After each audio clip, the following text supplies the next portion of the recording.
Hey guys, welcome back to NFT Inspo. For today's video, we are going to show you how to use Aliexpress coupon code. So, if you're interested, let's start the tutorial. So the first thing you want to do here is you want to open up Aliexpress. And from here, you want to start adding items into your cart.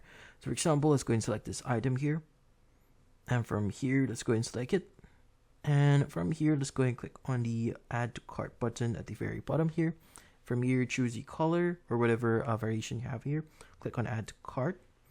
And once you've added it, you can go and go back into your main home screen here. Click on Cart at the very bottom.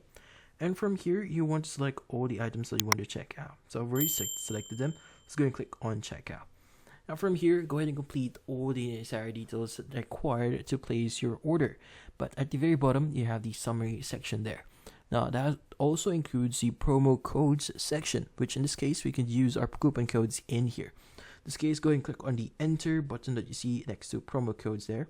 Enter the code here. So in this case, just enter the code itself. And then once you've entered it, go ahead and click on apply to apply your promo code or coupon code. And you can go ahead and just place your order and you should be good. And that's about it. So hopefully this video was able to help you. Like and subscribe to NFT Inspo. Thank you for watching.